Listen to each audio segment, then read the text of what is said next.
ये तस्वीरें तृप्ति जी आपको रोकते हुए प्रधानमंत्री नरेंद्र मोदी राजघाट पहुंच चुके हैं और यहीं से इस कार्यक्रम का सिलसिला शुरू होगा। राजघाट पहुंचे प्रधानमंत्री नरेंद्र मोदी आपको नजर आएंगे और जो परंपरा रहती है उसी तरीके से प्रधानमंत्री आगे बढ़ेंगे। राजघाट की ये तस्वीरें हैं। फिर उसके बाद प्रधानमंत्री मोदी लाल किले पे जाएंगे और राजघाट पर बापू को नमन करते हुए प्रधानमंत्री की तस्वीरें हमने कई बार देखी हैं और खासतौर पर जब गांधी जी की हम बात करते हैं और गांधी जी के अहिंसा के मार्ग की बात करते हैं, वहां पर उसी ध्येय के साथ देश को हम कैसे आगे लेकर बढ़ रहे हैं।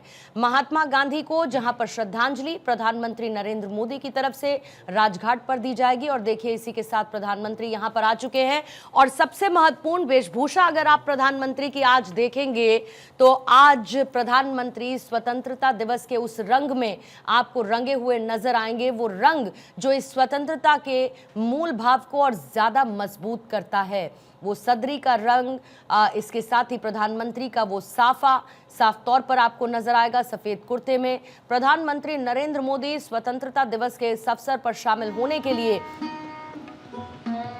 और ये सीधे राजघाट की तस्वीरें, प्रधानमंत्री नरेंद्र मोदी महात्मा गांधी को श्रद्धांजलि देते हुए और हे राम की वो धुन जो महात्मा गांधी की याद हमेशा दिलाती है।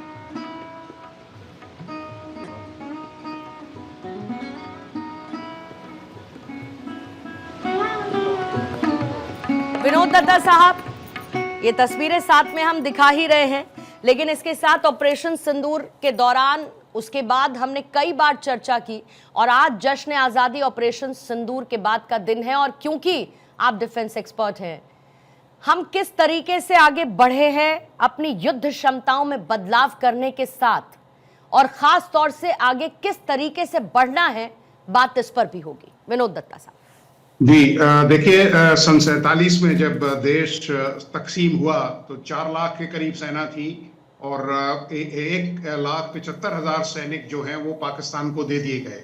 उस समय तत्कालीन प्रधानमंत्री जी ने ये कहा था कि जो हमारे पास बेहतर इक्विपमेंट है वो पाकिस्तान को दिया जाए क्योंकि हमारे पास वो कैपेबिलिटी है कि हम अपने आप को डेवलप कर लेंगे। बावजूद इसके अमेरिका का उसका पूरा साथ रहा। भारत ने जिस तरह से दिन दूनी रात चौगनी अपनी तरक्की की है, आप देखिए सन 62 के युद्ध में भारत को शिकस्त का सामना करना पड़ा था और वो भी इसलिए क्योंकि उस समय की सरकार ने ये कहा था कि हमें किसी से लड़ना नहीं है और हमारे लिए तो ये सेना भी पर्याप्त है और ये इक्विपमेंट भी पर्याप्त है। उस समय भी भारत की सेना को वो तरजीहत नहीं दी गई जो दी जानी चाहिए थी। वो एक बड़ा टर्निंग पॉइंट था भारतीय सशस्त्र सेनाओं की कैपेबिलिटी के लिए।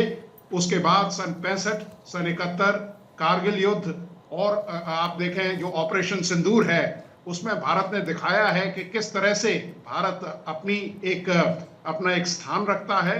आज सबसे शक्तिशाली सेनाओं में भारत की गिनती होती है और सबसे प्रोफेशनल आर्मीज में भारत की गिनती होती है। आपने देखा ऑपरेशन सिंदूर में 50 से भी कम इक्विपमेंट इस्तेमाल किया गया। 22 मिनट के अंदर पाकिस्तान को घुटने टेकने पे मजबूर कर दिया गया। ये बताता है कि किस तरह की प्रोफेशनलिज्म भारतीय सशस्त्र सेनाओं में है।